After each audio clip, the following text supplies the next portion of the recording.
Hi, I'm Brad Sweezy, president of Just Small Biz Marketing, and I want to talk today about what everyone ought to know about their small business website. Okay, I'm going to cover some of the highlighted items that I think you need to be aware of. So if you look on this screen, I'm going to use auto repair around me because it's something that I do for clients. So you got auto repair around me.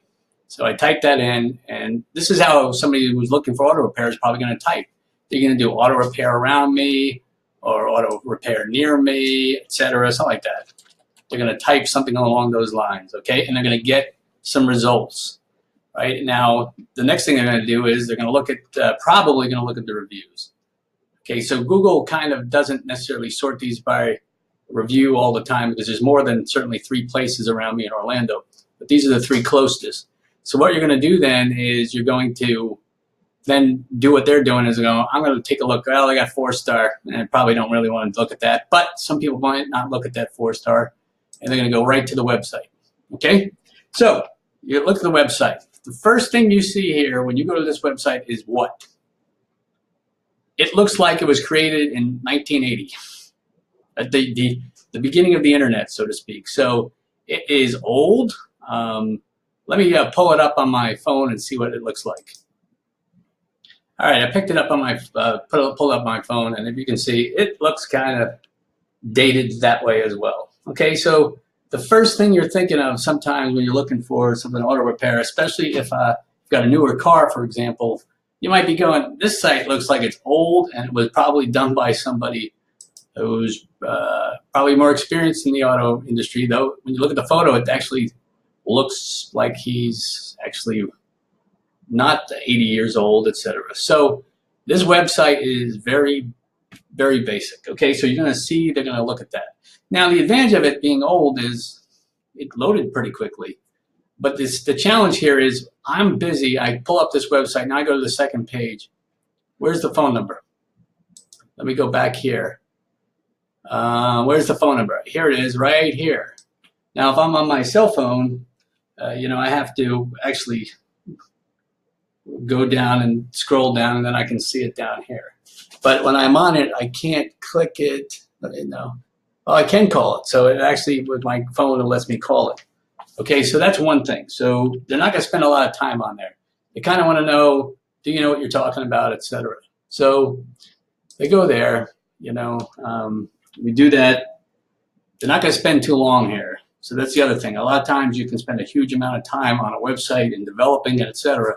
But with something like, let's say, auto repair, they're not going to spend a huge amount of time on it, and you really don't want them to spend a huge amount of time on it because you want them to call you. Because the only way you make money, let's say, in auto repair is somebody brings their car in to get fixed. Okay, so that's the one thing. You want to get them to call or contact you. Okay, so let me see. Let me go back here, and we'll go here. Let's see if I can get back to that search thing. Okay, so you look at that, they don't have the greatest reviews, obviously, on that. But, they're all right.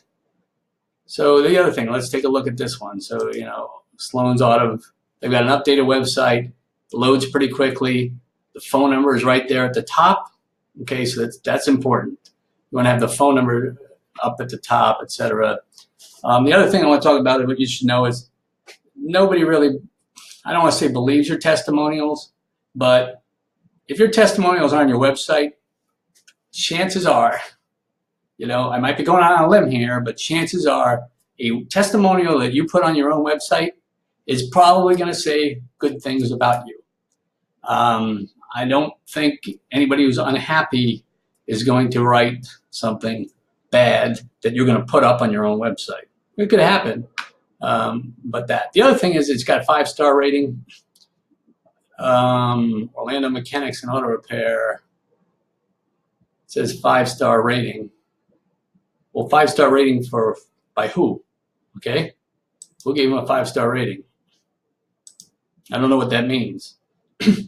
I do know that Google says it's a 4.9, and I've got 349 reviews. So if you're shopping around for auto repair, notice I didn't spend a huge amount of time on the website. I want to make sure you can do it, the kind of repair I need, and then I'm going to call you, etc. And then I'm going to go take a look at the, the reviews. Now, the funny thing about this is when somebody looks at the reviews, they'll go look at, they have the opportunity to look at everything else, and so out of 349 reviews, you can sort this by lowest rating. And then you look at the thing, and they responded to some of them. But, so if you're looking at things, they probably should have responded to this one, but they hadn't. For the most part, out of 349 reviews, you're going to expect to have a few negative, really.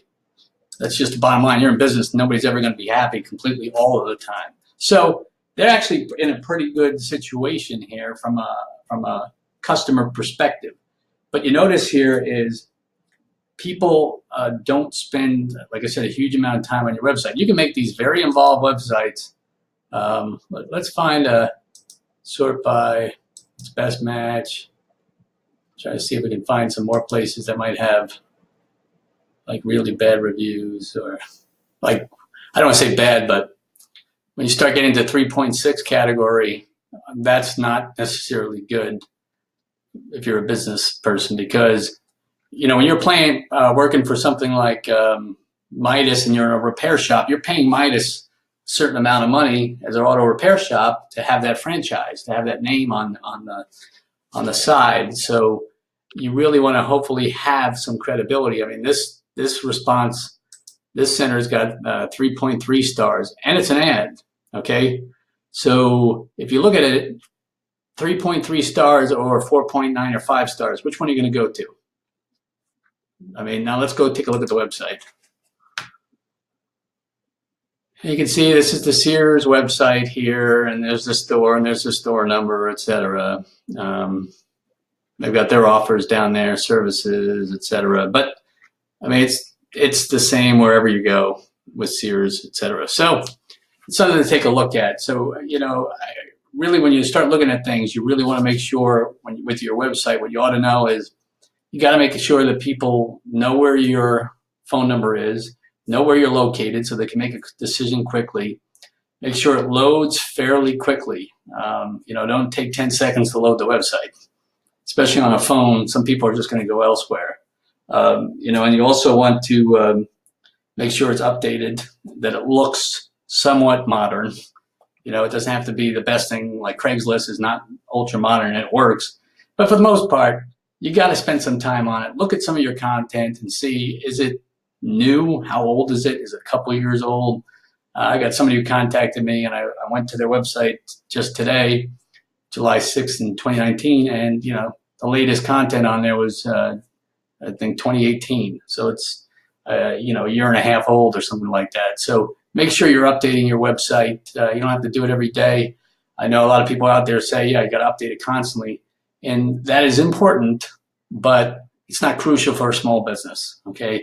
What's more important, in my opinion, is you make sure that you've got good reviews, your website is quick to load, gets people where they need to go, and that you're responsive when you call. So that'll be another topic of being responsive when somebody takes the step of calling or contacting you. If you'd like a free consultation with me, you can do that at, there's the timer. You can do that at justsmallbiz.com, JUSTSMALLBIZ.com, or call me at 321-613-8476. Thanks.